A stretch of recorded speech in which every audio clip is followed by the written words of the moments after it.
एक छोटा सा बच्चा जो 5 साल का होता है, उससे आप पूछोगे, वो कहेगा डॉक्टर बनूंगा, इंजीनियर बनूंगा, आर्मी में जाऊंगा।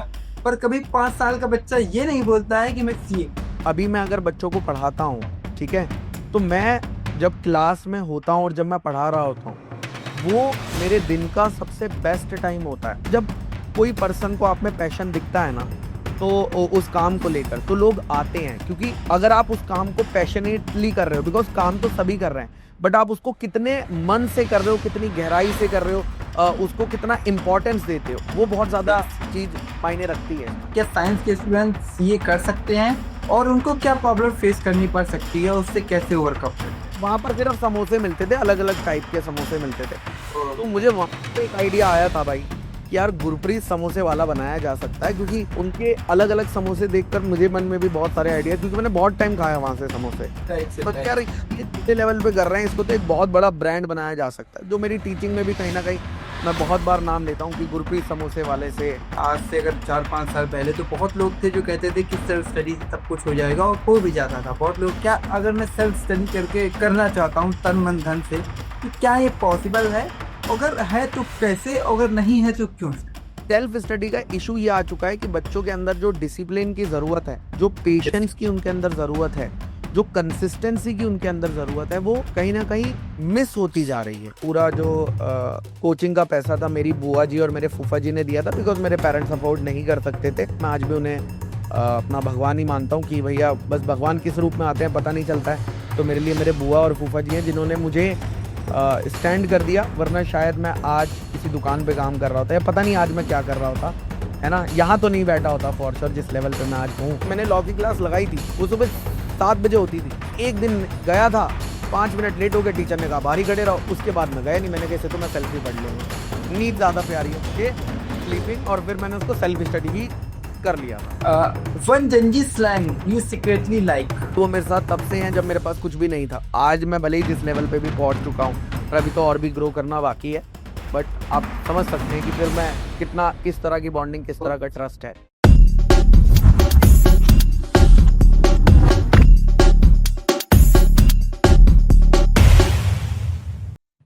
ना दोस्तों, मैं शुभम तिवारी आप सभी का स्वागत करता हूं आपके अपने चैनल सुनर सीए पर। और आज हम बात करने वाले हैं one and only CA foundation के सबसे बेहतरीन और सबसे ज्यादा favourite teacher, the only one CA Gurpreet Singh sir. तो सर, सबसे पहले बहुत ज्यादा धन्यवाद, आपने अपने बिजी शेड्यूल में से बहुत ही ज्यादा कीमती समय में से हम बच्चों से बात करने के लिए, हमको गाइडेंस देने के लिए समय निकाला। थैंक यू शुभम भाई, इतना अच्छा इंट्रोडक्शन देने के लिए, एंड आई एम हैप्पी कि आपने यहाँ इस चैनल पे बुलाया भाई। सुनर सीए मुझे लगता है बहुत सर, एक बड़ा चैनल बनेगा जिस तरीके से वो ग्रो कर रहा है। Thank you so much sir, बस आपका आशीर्वाद चाहिए। बिल्कुल आशीर्वाद है बेटा। Okay sir, thank you once again. तो बिना देरी किए हुए सर से बेहतरीन बातचीत स्टार्ट करते हैं, और उससे पहले अगर आप चैनल पर नए हो तो प्लीज चैनल को सब्सक्राइब कर देना, वीडियो को लाइक कर देना, और ऐसी बेहतरीन वीडियोस की नोटिफिकेशन पाने के लिए बेल आइकन को दबाना बिल्कुल ना भूलें। तो सर, हाँ कर दे यार भाई सब्सक्राइब सभी। Thank you so much sir, अब तो कर दो यार, सर ने भी बोल दिया है। ओके सर, सबसे पहला सवाल, जो कि मतलब बहुत ही बेसिक है। अगर आप कहीं भी जाते हैं तो कोई भी पर्सन जिसको पता चलता है कि आप सीए, पूछता होगा कि भैया सी का ख्याल कहाँ से आया, क्योंकि ये वो उन डिग्री में से नहीं है जो कहते हैं कि एक छोटा सा बच्चा जो 5 साल का होता है, इससे आप पूछोगे, वो कहेगा डॉक्टर बनूंगा, इंजीनियर बनूंगा, आर्मी में जाऊंगा। पर कभी 5 साल का बच्चा ये नहीं बोलता है कि मैं सीए। तो सर, ये कहाँ से ख्याल आया कि सीए करना है, किस क्लास में, और इसके पीछे की क्या जर्नी थी सर? शुभम, ये जो सीए करने का जो ख्याल है, ये मुझे कॉमर्स लेने के बाद ही आया है। जब मैंने कॉमर्स ले ली, तो कॉमर्स लेने के बाद आपका सबसे बेस्ट कोर्स जो माना जाता है वो सीए माना जाता है। हाउएवर और भी कोर्सेज हैं, और सबसे ज्यादा अफोर्डेबल कोर्सेज भी में भी सीए का नाम आता है। और प्लस इसकी एक और जो बेस्ट बात मुझे लगी थी वो ये था कि आप कोर्स के दौरान ही पैसा कमाना चालू कर देते हो। तो वो चीज मुझे बहुत अच्छी लगी कि आपको मतलब 5 साल, भले ही 4-5 साल की जो ये डिग्री है वो टाइम लगता है, बट अर्निंग्स इसमें पहले स्टार्ट हो जाती है, जो मेरे लिए कहीं ना कहीं इंपॉर्टेंट थी उस टाइम पे। तो मैंने सीए कोर्स को सेलेक्ट किया था। और ऐसा नहीं है कि एक दो जगह, बहुत लोगों से पूछा। नॉर्मली हम जब पूछते हैं तो अपने टीचर से पूछते हैं, 11th 12th के टीचर, कि हमें क्या करना चाहिए। तो एक दो टीचर से मैंने भी पूछा था, उन्होंने बताया कि सीए कोर्स अच्छा कोर्स है। और भी मैंने अपने रिलेटिव्स में से कुछ लोगों से पूछा था कि कॉमर्स के बाद क्या हो सकता है। तो सब थोड़ी बहुत रिसर्च करने के बाद जो मुझे समझ आया वो सीए कोर्स समझ आया कि भाई बेस्ट भी है, अफोर्डेबल भी है। हाँ, लेकिन सबने एक चीज कही कि ये अफोर्डेबल है, इसकी बहुत ज्यादा वैल्यू है मार्केट में, बहुत अच्छा पैसा कमा लोगे इसके बाद, लेकिन सीए बनना बहुत डिफिकल्ट है। मतलब it is one of the difficult course, अगर तुम जा रहे हो राइट सर। तो हो सकता है कि बहुत साल लग जाए। Right sir. Right sir, okay sir, thank you so much, आपने जो जर्नी स्टार्ट किया, और अब यहीं से हमारे सारे क्वेश्चन आपकी जर्नी से स्टार्ट होते हैं। ठीक है सर, आप सीए बन गए, और ऑफ कोर्स जब आपको किसी ने सजेस्ट किया होगा कि सीए बनना है, तो या तो प्रैक्टिस के लिए सजेस्ट किया होगा या तो जॉब के लिए सजेस्ट किया होगा। तो आपको क्या अचानक से क्या ख्याल आया कि प्रैक्टिस में पैसा नहीं है, कि जॉब में पैसा नहीं है, या फिर टीचिंग में बहुत ज्यादा पैसा है? क्या रीजन है सर टीचिंग में आने का? यार मैंने ये देखा है कि हमें वो करना चाहिए जिसमें हमें बहुत ज्यादा मजा आता हो। करेक्ट। तो सीए मैंने किया था, मेनली मेरा जॉब पर्सपेक्टिव था उस टाइम पे कि मैं किसी बड़ी सी कंपनी में नौकरी करूंगा। और मैंने करी भी, मैंने केपीएमजी में 3 साल आर्टिकलशिप करी है। मैंने फिर उसके बाद सीए बनने के बाद इंडियन ऑयल कॉरपोरेशन में अराउंड 2 साल 11 महीने की नौकरी करी है। बट जो सबसे ज्यादा मजा मुझे आया वो टीचिंग में आया। मतलब वहां पे पैसा तो मिल रहा था, it's not about the money, it's about कि मुझे मजा कहाँ आ रहा है। यानी अभी मैं अगर बच्चों को पढ़ाता हूँ, ठीक है, तो मैं जब क्लास में होता हूँ और जब मैं पढ़ा रहा होता हूँ, वो मेरे दिन का सबसे बेस्ट टाइम होता है ना। मतलब मैं उसको एंजॉय कर रहा हूँ, मुझे पता ही नहीं चलता है कि क्लास के 2 घंटे या 2.5 घंटे कब निकल गए, ये बात मुझे पता नहीं चलती है। तो वो बहुत ज्यादा एक इंपॉर्टेंट फैक्टर मुझे लगा कि अगर हम वो कर रहे हैं जो हमें बहुत ज्यादा पसंद है। और इनिशियली मुझे नहीं पता था कि इसमें कितना पैसा बन सकता है, या हो सकता है कि नहीं हो सकता, बिकॉज मुझे उसमें मजा आ रहा था और मुझे लग रहा था कि इसमें घर ठीक ठाक चल जाएगा, है ना। और मैंने जब क्लासेस स्टार्ट करी थी तो मैंने एक बच्चे, फर्स्ट बैच जो है एक बच्चे से स्टार्ट किया था, बट फर्स्ट बैच में ही अराउंड 7-8 बच्चे हो गए थे। तो वो चीज बहुत ही बढ़िया थी। और वो 7-8 में से इंटर की बैच थी वो। और अराउंड मुझे लगता है 6 बच्चे के करीब पास हो गए थे, मतलब बहुत अच्छे बच्चे पास हो गए थे। तो मैंने कहा यार ये और आगे। 60% आईसीआई के 5%, हाँ 60%। हाँ। और उस टाइम पे जब मैं क्लासेस भी लेता था ना तो रात को लिया करता था, रात को ऑफिस से आने के बाद, खा डिनर वगैरह करने के बाद अराउंड 9 से 11 क्लास चलती थी मेरी। तो वो बच्चे आया करते थे 9 से 11 पढ़ने, ऑनलाइन में तब जूम पे पढ़ाया करता था। और उस टाइम पे मैं कोई पैसा चार्ज नहीं करता था, बिकॉज मैं देख रहा था कि टीचिंग, क्योंकि मुझे मजा आता था। तो और जॉब से पैसा आ रहा था, तो मुझे इतना कुछ वो नहीं था। तो मैं पहले तैयारी करता था क्लास की, उसके बाद वो क्लास लिया करता था। पहले खुद पढ़ना पड़ता था उस टाइम पे तो। बहुत ही ज्यादा इंटरेस्टिंग और बहुत ही ज्यादा मोटिवेशनल थी, कि हम लोग ये सीख सकते हैं कि जरूरी नहीं जो चीज आपका पैशन हो, पहले आप वहां से मनी अर्निंग करने के बारे में सोचिए, पहले आप उस पैशन को फॉलो करिए। अगर वो आपको पसंद है, अगर आप उसके पीछे मेहनत करते हो, तो अर्निंग बाय डिफॉल्ट आने लगेगी। वो आ जाती है मुझे लगता है, और वो किसी भी काम में आ जाएगी अगर आपको कोई भी पसंद है। जैसे कई सारे बच्चे मुझे बोलते हैं कि मैं म्यूजिक में जाना चाहता हूँ, कई सारे बच्चे बोलना चाहते हैं कि हम डांस के कुछ करना चाहते हैं, या हम कुछ अलग करना चाहते हैं हम। तो जब वो मुझे कहते हैं तो मैं अगर जब मुझे दिखता है कि हाँ यार वो सच में उनके अंदर वो बर्निंग डिजायर है, तो मुझे लगता है कि वो उससे पैसा तो बना ही सकते हैं, बट अल्टीमेटली वो इंजॉय करते हुए। और जब कोई पर्सन को आप में पैशन दिखता है ना, तो उस काम को लेकर तो लोग आते हैं। क्योंकि अगर आप उस काम को पैशनेटली कर रहे हो, बिकॉज काम तो सभी कर रहे हैं, बट आप उसको कितने मन से कर रहे हो, कितनी गहराई से कर रहे हो, उसको कितना इंपॉर्टेंस देते हो, वो बहुत ज्यादा चीज मायने रखती है इसमें। Okay sir, thank you sir. Second चीज ये कि आपका फेवरेट सब्जेक्ट बाय डिफॉल्ट तो वही होना चाहिए जो आप पढ़ा रहे हैं, लेकिन हो सकता है कोई दूसरा भी हो। अगर वही है तो उसका आपको मतलब सबसे ज्यादा पसंदीदा टॉपिक कौन सा लगता है, और क्यों लगता देखो है? यार, लॉ लॉ सब्जेक्ट से तो मुझे डर लगता था। 2 सब्जेक्ट थे जिनसे मुझे डर लगता था यार, एक लॉ, एक ऑडिट। ये दोनों थ्योरी सब्जेक्ट थे, और इनको याद करना पड़ता है, समझ लो भले ही कितना भी समझ लो, बट कहीं ना कहीं लर्निंग पार्ट इन्वॉल्व है और जरूरत बहुत ज्यादा है। तो इन दोनों सब्जेक्ट से तो मुझे थोड़ा डर लगा करता था। हाउएवर मैंने इन सब्जेक्ट्स को फिर बहुत ज्यादा टाइम दिया बाकी प्रैक्टिकल सब्जेक्ट से। मतलब मैं प्रैक्टिकल सब्जेक्ट्स को कम टाइम देता था और इन पे ज्यादा टाइम देता था, बिकॉज मुझे पता है कि जो मेरा वीक पॉइंट है, अगर मैं उस पे ज्यादा मेहनत करूंगा तो मैं निकल जाऊंगा, अगर मैं इन पे नहीं करूंगा तो वो तो निकल जाएंगे, लेकिन ये रह जाएंगे, है ना।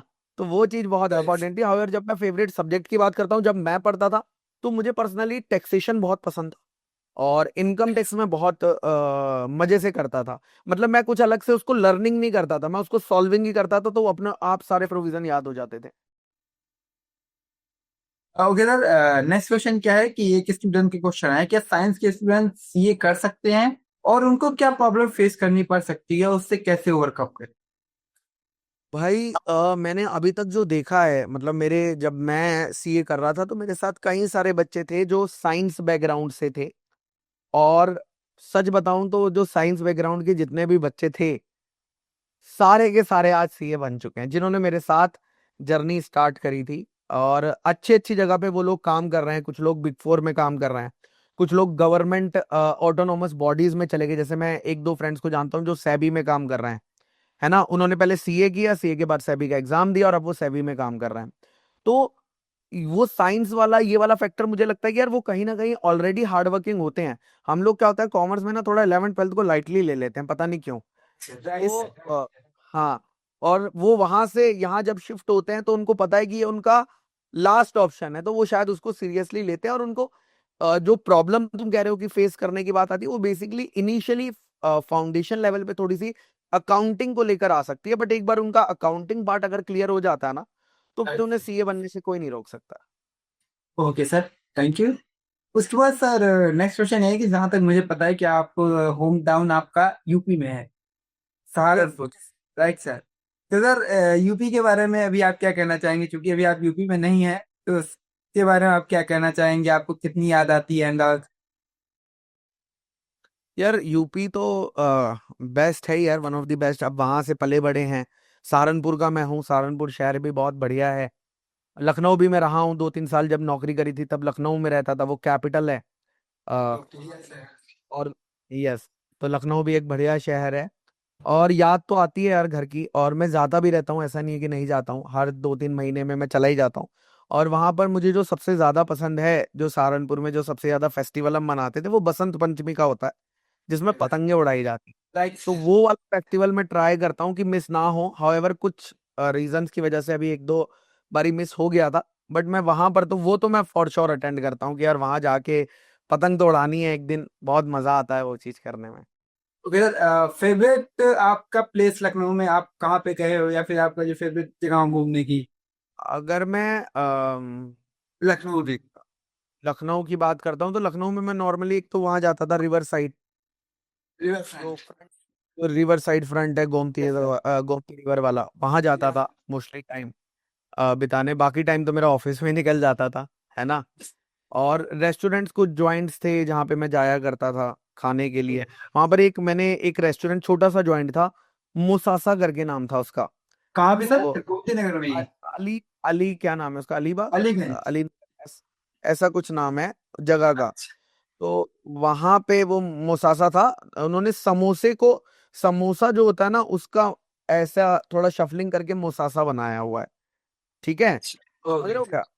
तो उन्होंने ऐसे बनाया हुआ, या उसको उल्टा कर दिया तुम ये हाँ, बता सकते। समझ गए। वहां पर सिर्फ समोसे मिलते थे, अलग अलग टाइप के समोसे मिलते थे। तो ओके। मुझे वहां से एक आइडिया आया था भाई, कि यार गुरप्रीत समोसे वाला बनाया जा सकता है, क्योंकि उनके अलग अलग समोसे देखकर मुझे मन में भी बहुत सारे आइडिया, क्योंकि मैंने बहुत टाइम खाया वहां से समोसे। राइट तो सर, यार राइट। ये छोटे लेवल पे कर रहे हैं, इसको तो एक बहुत बड़ा ब्रांड बनाया जा सकता है। जो मेरी टीचिंग में भी कहीं ना कहीं मैं बहुत बार नाम लेता हूँ कि गुरप्रीत समोसे वाले से आप देखना एक वर्ल्ड का बहुत ही बड़ा ब्रांड बनेगा, वैसा type of. Okay sir, okay sir. Sir उसके बाद में जो हमारा नेक्स्ट क्वेश्चन आ रहा है, वो ये है कि आज के टाइम में कोचिंग इंडस्ट्री बहुत ही ज्यादा ग्रो कर रही है। और एक एक समय था, आज से अगर 4 5 साल पहले, तो बहुत लोग थे जो कहते थे कि सेल्फ स्टडी से सब कुछ हो जाएगा, और हो भी जाता था बहुत लोग। आज के टाइम में सर क्या सिचुएशन है, क्या अगर मैं सेल्फ स्टडी करके करना चाहता हूँ तन मन धन से, तो क्या ये पॉसिबल है? अगर है तो कैसे, अगर नहीं है तो क्यों? देखो, सेल्फ स्टडी मुझे तो लगता है कि आज बहुत ही बढ़िया टाइम आ चुका है बच्चों के लिए। जो सेल्फ स्टडी भी करना चाहता है ना, उसके लिए यूट्यूब पर इतना कंटेंट अवेलेबल हो चुका है कि वो अपनी सेल्फ स्टडी और कॉन्सेप्ट को समझने के लिए यूट्यूब के साथ एक अच्छी तैयारी कर सकता है। और जो आप कह रहे हो कि अब बहुत ज्यादा बच्चा जो है शिफ्ट हो चुका है कोचिंग की तरफ से। मैंने खुद, जब मैं सीए इंटरमीडिएट में था, तो मैंने बहुत सारे सब्जेक्ट सेल्फ स्टडी किए थे। मैंने पूरा ग्रुप 2 सेल्फ स्टडी से किया था सीए इंटरमीडिएट का। मैंने लॉ सब्जेक्ट सेल्फ स्टडी से किया था। यानी मैंने 1-2 सब्जेक्ट की ही क्लास सीए इंटरमीडिएट में लगाई थी। और सेल्फ स्टडी का इशू ये आ चुका है कि बच्चों के अंदर जो डिसिप्लिन की जरूरत है, जो पेशेंस की उनके अंदर जरूरत है, जो कंसिस्टेंसी की उनके अंदर जरूरत है, वो कहीं ना कहीं मिस होती जा रही है। और इस वजह से प्रॉब्लम आ रही है। अगर कोई बच्चा कंसिस्टेंट है, हार्डवर्क करने को रेडी है, तो मुझे लगता है आज भी सेल्फ स्टडी करके वो काम किया जा सकता है। बट बच्चे को ऐसा लगता है कि वो अगर कोचिंग लगा लेगा या किसी सब्जेक्ट का पैसा भर देगा तो वो पास हो जाएगा, जो कि बिल्कुल सच नहीं है। मैं तो अपनी पहली क्लास में ही ये कह देता हूँ कि भैया, हमारी रिस्पॉन्सिबिलिटी आपको कॉन्सेप्ट को समझाना है, आपको राइट गाइडेंस देना है। बट सेल्फ स्टडी, वो पीरियड भी आएगा जब बैच की कोचिंग खत्म हो जाएगी, तो 2-3 महीने का पीरियड आपको मिलेगा, या 2 महीने का पीरियड जो भी आपको मिलता है सेल्फ स्टडी का, वो आपके लिए गेम चेंजर होने वाला है। जो बच्चा उस पीरियड को सेल्फ स्टडी में इस्तेमाल नहीं करता है, वो फिर चाहे कोचिंग ले ना ले, एक ही बराबर है। तो self study still plays a equal important role. आप कोचिंग ले रहे हो नहीं ले रहे हो, बट सेल्फ स्टडी इंपॉर्टेंट है, कोई डाउट ही नहीं है उस चीज में। अगर मैं ये कह दूं कि मैं कोचिंग चलाता हूं तो आपको सेल्फ स्टडी करने की जरूरत नहीं है, बस कोचिंग लगा लो, तो वो बहुत ही गलत राय, बहुत ही गलत एडवाइस मैं आपको फिर दे रहा हूं अपने स्टूडेंट्स को, जो मैं नहीं चाहता हूं। ओके सर, पॉइंट ये है कि मतलब आपको अपनी सेल्फ स्टडी तो करनी ही करनी है, भले आप कोचिंग के साथ करो चाहे आप खुद ही पूरा करो। कोचिंग आप के साथ क्या है। कॉन्सेप्ट करना चाहते हो यूट्यूब से करो, कोचिंग से करना चाहते हो कोचिंग से करो, आईसीए के मॉड्यूल से जहां से करना चाहते हो करना करो। लेकिन आपका प्रैक्टिकल सब्जेक्ट्स के लिए आपकी प्रैक्टिस होनी चाहिए दबा के, और थ्योरी सब्जेक्ट्स के लिए लर्निंग और रिवीजन होना चाहिए दबा के। ऑटोमेटिकली आप क्लियर कर जाओगे। Okay sir, thank you. उसके बाद सर अगला क्वेश्चन, जो सबसे ज्यादा क्वेश्चन आया ना, मतलब आप ये समझिए, अगर 10 क्वेश्चन आए तो 10 में से 6 तो अराउंड इसी के आसपास घूम रहे थे। वो ये था कि सर की लव लाइफ के बारे में बताएं, सर की लव मैरिज कैसे हुई, एंड अगर आप शेयर करना चाहें तो। बिल्कुल, मैं बताना चाहूंगा। तो मैं सहारनपुर से बिलोंग करता हूँ, जैसे मैंने बताया। सीए करने के लिए मैं पुणे शिफ्ट हुआ था। पुणे शिफ्ट हुआ था। और ये पूरा का पूरा जो कोचिंग का पैसा था, मेरी बुआ जी और मेरे फूफा जी ने दिया था, बिकॉज मेरे पेरेंट्स अफोर्ड नहीं कर सकते थे। तो उन्होंने मेरी हेल्प करी थी, और उन्होंने एक कंडीशन रखी थी कि 12th में अच्छे मार्क्स आने चाहिए, तो हम तेरी हेल्प कर देंगे। और वो मेरे लिए भगवान की तरह, मैं आज भी उन्हें अपना भगवान ही मानता हूँ कि भैया, बस भगवान किस रूप में आते हैं पता नहीं चलता है। तो मेरे लिए मेरे बुआ और फूफा जी हैं, जिन्होंने मुझे स्टैंड कर दिया, वरना शायद मैं आज किसी दुकान पे काम कर रहा होता, या पता नहीं आज मैं क्या कर रहा होता, है ना, यहाँ तो नहीं बैठा होता फॉर श्योर, जिस लेवल पे मैं आज हूँ। और जब मैं लव लाइफ की बात करता हूँ, तो ये स्टार्ट होती है भाई सीए इंटरमीडिएट में। सीए इंटरमीडिएट में हम लोग कोचिंग के लिए गए थे। कोचिंग में अराउंड 500-600 बच्चे थे। तो एक जो ग्रुप आया था उस कोचिंग में, वो गोवा से आया था, 5-6 स्टूडेंट्स का। तो उनके साथ थोड़ी सी फ्रेंडशिप हुई, थोड़ी बहुत बात हुई पहले तो इनिशियली। फिर उनमें से एक मैं अब मैं क्या बोलूं यार, यहाँ पे आके मैं थोड़ा सा वो हो जाता हूँ, शायद है ना। है ना। तो तो भाई वहां पे अब बात वगैरह होने लगी थोड़ी सी। और वो भी अब सीए कर रहे हैं, तो मुझे, मैं खुद ये कहता हूँ कि जब सीए कर रहे थे तो मेरा इतना वो नहीं था, मेरा फोकस तो पढ़ाई पर था। बट कहीं ना कहीं हम फ्रेंड्स बन गए। और जैसा मैंने आपको बताया, मैंने सेल्फ स्टडी करी है, तो मुझे सेल्फ स्टडी करने में बहुत सारे इश्यूज आते थे, बीच बीच में कुछ डाउट्स आते थे, तो वो मैं उनसे सॉल्व करवा लिया करता था, है ना। जो डाउट्स होते थे मैं उनसे बात कर लिया करता था। हम लोग रिवीजन साथ में करते थे, मतलब जो भी मैं पूरे दिन में पढ़ता था, जो भी वो पूरे दिन में पढ़ते थे, तो हम रात को बैठ के पूरा साथ में रिवीजन करते थे। इवन मैं दिन में खुद से सेल्फ स्टडी करता था लॉ की, और शाम को उन्हें लॉ पढ़ाता था। वो मुझे एसएम में हेल्प करती थी और ऑडिट में हेल्प करती थी। तो ऐसे मेरी बहुत ज्यादा हेल्प हो गई। ठीक है। तो इट वाज लाइक कि हम दोनों एक दूसरे की बहुत ज्यादा हेल्प करते थे। और हम दोनों ने मिलकर सीए इंटरमीडिएट दिया, दोनों ग्रुप साथ में दिए, और हम दोनों पास हो गए यार। तो वो एक बहुत अच्छा मोमेंट था कि हम दोनों पास हो गए। तो मैं तब से ये मानता हूँ कि मतलब गर्लफ्रेंड होना इसका मतलब ये नहीं है कि आप डिस्ट्रैक्ट हो रहे हो। अगर आपके गोल सेम है और आप एक दूसरे को पढ़ाई के लिए या अपने गोल्स के लिए मोटिवेट करते हो, तो ये एक चीज पॉजिटिव हो सकती है। मैं आज भी अगर टीचर हूं तो उनका कहीं ना कहीं बहुत बड़ा रोल है। और मैं ये मानता हूँ कि आज मैं जो भी रिस्क लेता हूँ कहीं ना कहीं उनका बैकअप है, क्योंकि वो एक सीए है।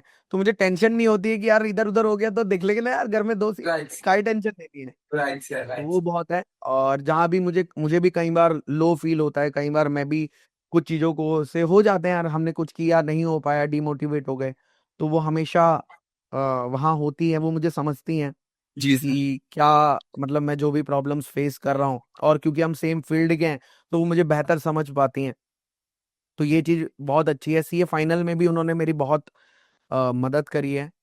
तो आप ये मान लीजिए कि सीए जर्नी में जब से मैं हूँ या आज मैं जहाँ पर खड़ा हूँ, तो उनका बहुत बड़ा कंट्रीब्यूशन है। और आज हम दोनों सी हैं और वो आईसीआईसी बैंक में मैनेजर हैं और अच्छा खासा अर्न करती हैं भाई वो। तो आप तो जानते हो सीए के बाद ऐसा नहीं है कि अर्निंग अच्छी होती है, अच्छा खासा अर्न करती हैं। और आज भी हमारे बीच वही बॉन्डिंग है जो शुरू से एज अ फ्रेंड, मतलब वो मेरी वाइफ तो है बट वो मेरी फ्रेंड पहले हैं। करेक्ट। Yes sir. तो मैं राइट सर। तक साथ शेयर कर सकता हूँ, कुछ भी प्रॉब्लम्स आती है तो मैं उन्हें खुलकर बता सकता हूँ। ऐसा नहीं है कि कुछ भी छुपाना, या वो सब खुल के उन्हें पता है कि क्या होता है, कैसे करता हूँ, मेरा कितना टाइम टीचिंग में जाता है, मुझे क्या इम्प्रूवमेंट करने चाहिए, वो भी वहां से सजेशन आते हैं। तो वो बहुत ही मतलब एक सही चीज है। Okay sir. बहुत ही ज्यादा इंटरेस्टिंग और बहुत ज्यादा सपोर्टिव लव स्टोरी आपकी थी। बिल्कुल बिल्कुल, मैं तो यही कह सकता हूँ। और मैं बहुत ये ज्यादा नहीं बोल, इमोशनल भी। कैमरे में रिकॉर्ड हो रही है। करेक्ट। ओके था नहीं। ठीक। ये बहुत मतलब डीप था। बिल्कुल। लेकिन यही है, तो मैं कभी भी ऐसा, जो भी सीए स्टूडेंट्स होते हैं अगर वो रिलेशन में है, तो मैं कहता हूँ अगर वो आपको गोल में हेल्प कर रही हैं, क्योंकि वो मेरे साथ तब से हैं जब मेरे पास कुछ भी नहीं था। तब तो मैं सी एस के स्टूडेंट, तब मेरे पास कुछ भी नहीं था। आज मैं भले ही जिस लेवल पे भी पहुंच चुका हूँ, और अभी तो और भी ग्रो करना बाकी है, बट आप समझ सकते हैं कि फिर मैं कितना, किस तरह की बॉन्डिंग, किस तरह का ट्रस्ट है। राइट। उसके बाद अब हमारी इस क्वेश्चन का सबसे बेहतरीन, सबसे लास्ट और सबसे पिकअप क्वेश्चन ये है कि नोरा से आप कब मिलवाएंगे, लेकिन ये स्टूडेंट का क्वेश्चन है। मेरा पर्सनल क्वेश्चन है कि नूरा और नोरा दोनों एक ही है सर, अलग अलग है? देखो यार, होता क्या है ना, कई बार क्लास में हमें, बिकॉज लॉ थोड़ा सा कुछ बच्चों को बोरिंग सब्जेक्ट लगता है, थ्योरी सब्जेक्ट लगता है, तो कुछ फन एलिमेंट्स को रखना पड़ता है, कुछ चीजों को कनेक्टेड रखना पड़ता है, बच्चों की इंगेजमेंट हमेशा होनी चाहिए। और मैं कभी फालतू चीजों पर ज्यादा टाइम वेस्ट नहीं करता हूँ क्लासेस में। मैं अगर नूरा का नाम भी ला रहा हूँ या किसी का भी नाम ला रहा हूँ, तो वो नॉर्मली किसी ना किसी कॉन्सेप्ट को समझाने के लिए होता है, इंटरेस्टिंग वे में, ताकि बच्चे को वो लंबे समय तक याद रहे और बच्चा उसे समझ पाए। तो अच्छा। नूरा और नूरा, यस, वो सेम है। और उसका मेन पर्पस यही है क्लास में इनकॉर्पोरेट करने का, कि बच्चों को मजा आना चाहिए क्लास में। बिकॉज मैं ये मान रहा हूँ, अगर किताब में इंग्लिश से हिंदी पढ़कर तो मैं, कोई भी बता देगा यार, वो तो मैं भी बता दूंगा, कोई भी बता देगा, वो तुम भी बता दोगे कल को यार बताने की। लेकिन क्या मैं एक्स्ट्रा कर सकता हूँ, बच्चों को वो क्लास क्लास नहीं लगनी चाहिए। बच्चों को लगना चाहिए कोई मूवी चल रही है यार मेरे सामने नजरों के, ये 2 घंटे एक एक्टर आया है और ये मूवी चला रहा है, लेकिन मूवी के साथ साथ वो कॉन्सेप्ट की पूरी क्लैरिटी भी दे रहा है, इन डेप्थ समझा भी रहा है। और मजा आ जाना चाहिए, मतलब बच्चे का जब क्लास खत्म हो तो बच्चा कहे कि यार अमेजिंग, मतलब क्या परफॉर्मेंस था आज गुरप्रीत सर का, आज क्या बताया गुरप्रीत सर ने। तो मैं बहुत ज्यादा टाइम इन्वेस्ट करता हूँ इन सब चीजों में, हर एक एग्जाम्पल को सोचने के लिए, हर एक एग्जाम्पल को ड्रॉ करने के लिए। अगर पुराना, कौन सा पुराना एग्जाम्पल चला, कौन सा पुराना एग्जाम्पल मुझे लग रहा है, अगर किसी बच्चे का किसी टॉपिक को लेकर ज्यादा डाउट आ रहा है, तो क्या मैं उसे आसान बनाने के लिए और एग्जाम्पल डाल सकता हूँ, क्या मैं कोई फ्लो चार्ट बना सकता हूँ, क्या मैं कुछ और एडिशनल कर सकता हूँ। ये मेरा हमेशा मोटिव रहता है, to make the learning simpler. Simple, जितना सिंपल बच्चे के लिए कर सको उतना, क्योंकि उसने इस चीज का पैसा दिया। अभी डिफिकल्ट तो वो किताब में लिखा हुआ ही है, वो पढ़ राइट लेगा सर। खुद ही पढ़। Right sir. मेरा रोल है उसे बिल्कुल आसान तरीके से इस तरह से समझा देने का, कि उसे लगे कि भैया ये subject easy. Right sir. Okay sir, thank you so much for this effort for hour for us and students. Okay sir, अब हमारा एक रैपिड फायर सेशन होगा, इसमें कई सारे क्वेश्चंस आएंगे। क्वेश्चंस का जवाब चाहे आप एक वर्ड में दीजिएगा, चाहे आप एक लाइन में, चाहे आप एक पैराग्राफ में, उस पर कोई रोक नहीं है, लेकिन क्वेश्चंस के बीच में जो गैप होगा क्वेश्चन और आंसर के बीच में, वो बिल्कुल नहीं होगा। मतलब मैं क्वेश्चन उधर से जवाब। तो sir, start. All the best. Sir, सबसे पहला, मॉर्निंग क्लास और इवनिंग क्लास? Evening class. ये थोड़ा डाउटफुल लग रहा है, मतलब लोग कहते हैं मॉर्निंग में लोग ज्यादा वो होते हैं, तो आप अरे evening क्या में- इवनिंग में मैं, मेरे जैसा बंदा तो यार उठ नहीं पाता यार मॉर्निंग में सही टाइम पर। मैं तो क्लास ही सुबह की रखता नहीं हूँ। हमने विश्वास ये में ऋषभ को देते हैं क्लास या राहुल को देते हैं सुबह की क्लास। मैं ओके सुबह जाता हूँ ना तो मैं एनर्जी लेवल कम रहता है मेरा थोड़ा सा क्लास में, लेकिन एक डेढ़ घंटे उठने के एक डेढ़ घंटे बाद में चार्ज अप हो जाता हूँ कि आप देखो कैसा बताता हूँ।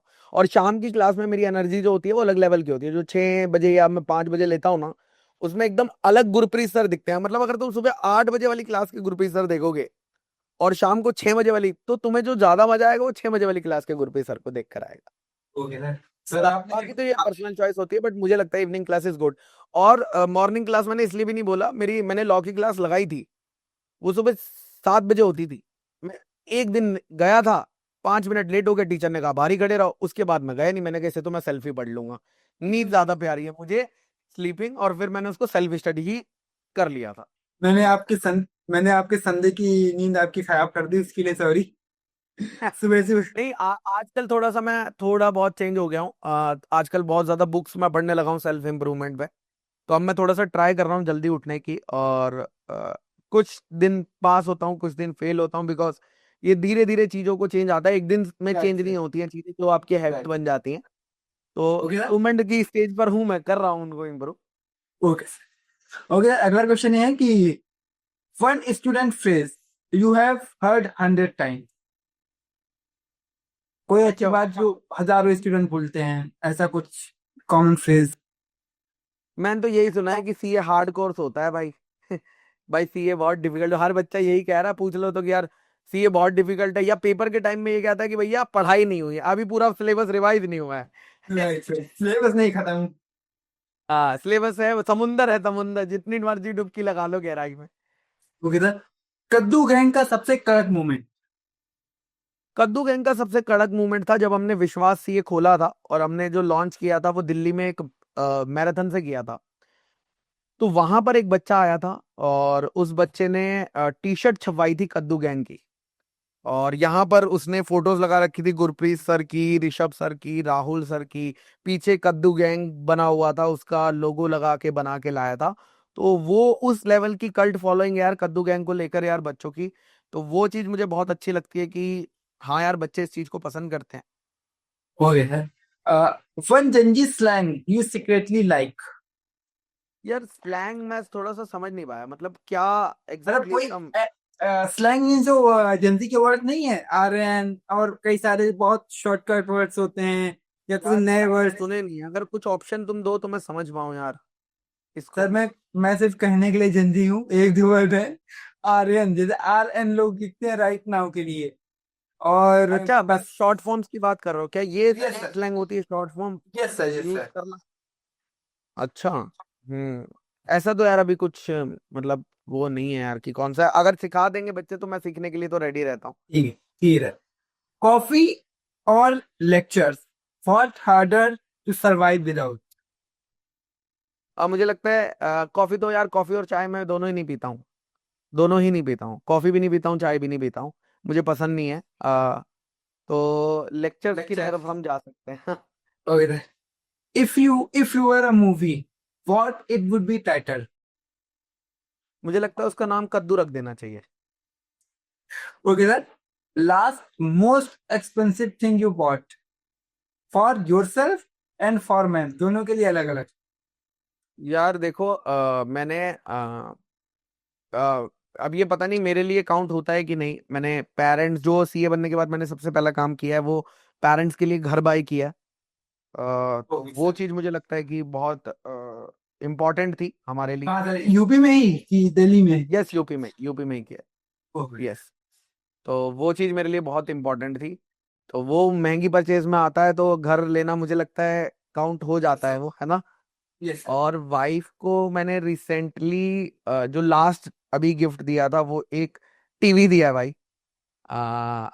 55 या 65 इंच कुछ है, क्योंकि उनको वेब सीरीज वगैरह देखना बहुत पसंद है। मैंने कहा, अरे बड़ी स्क्रीन रहेगी तो देखने में उन्हें मजा आएगा, तो वो मैंने गिफ्ट किया है। उससे पहले अभी एक स्कूटी गिफ्ट करी थी, वो भी 1 डेढ़ महीने पहले ही करी थी। एक नई स्कूटी जुपिटर जुपिटर ली थी, हाँ जुपिटर ली थी। सर सही मुझे तो मैं नहीं जाना सर था, मैं तो मैं घर से ही लेता सर सारी क्लासेस। सर सर मैम भी देखेंगे पॉडकास्ट। हाँ हाँ ठीक है ना, कोई दिक्कत नहीं। और अभी बर्थडे आएगा तो कुछ और प्लान किया जाएगा। मैं सोच रहा हूँ कि गिफ्ट उनके नाम पे क्या है कि खुद ले लेता हूँ। एक उनको सोच रहा हूँ इस बर्थडे ना PlayStation 5 गिफ्ट कर देता हूँ, तो वो मेरे काम आ जाएगा। टीवी तो आ ही गया बड़ा, तो काम आ जाएगा। हर हर बच्चे का ड्रीम तो होता है यार, जब कि PlayStation होना चाहिए, गेमिंग भले ही शौक ना हो, लेकिन अरे समझ रहे हो क्या वो फील। Right sir. अभी मेरी बहन मतलब मेरी सिस्टर का बर्थडे था तो मैंने उसको बोर्ड दिया लिखने वाला, जो कि क्या गिफ्ट ये दिया? Board okay. लिखने वाला बोर्ड। तो कह रही ये किस काम का, तो हमने कहा मैंने सिर्फ दिया है ना, यूज तो मैं कर। नहीं ये तो है यार, सिस्टर्स सिस्टर्स के तो हमेशा कुछ ना कुछ वही रहता है यार। Okay sir. Thank you so Yes. Much sir. आपने इतना ज्यादा समय दिया, थोड़ा ज्यादा समय ले लिया जितना हम लोग ने डिसाइड किया था उसके अरे कंपेयर। कोई दिक्कत नहीं यार शुभम भाई, चलिए यार ऑल दी बेस्ट। और मैं फिर से रिक्वेस्ट करूंगा सभी से कि शुभम जग्गी जी का सुनर सीए चैनल आप सब्सक्राइब कर लीजिए। यहाँ पर वो बड़ी बड़ी हस्तियों को लेकर आते रहते हैं। Thank you so much sir. और जैसा कि सर के बारे में सबको पता है, अगर मैं बोल रहा हूँ तो सिर्फ सूरज के सामने एक दिया जला रहा हूँ, but due to some formalities मुझे बोलना पड़ रहा है कि अगर आप आगे गुरप्रीत सर से कनेक्ट करना चाहते हैं तो गुरप्रीत सर के जितने भी सोशल मीडिया प्लेटफॉर्म्स हैं उनके लिंक्स नीचे आपको डिस्क्रिप्शन बॉक्स में मिल जाएंगे। तो आप चुपचाप जाके डिस्क्रिप्शन बॉक्स में उस लिंक को क्लिक करिएगा, आप सर के सोशल मीडिया प्लेटफॉर्म पे पहुंच जाएंगे और उसके थ्रू आप सर से कनेक्ट कर सकते हैं। और वीडियो में आखिर तक बने रहने के लिए बहुत बहुत धन्यवाद। और एट द एंड सर आपका बहुत ज्यादा धन्यवाद। चलो यार, थैंक यू।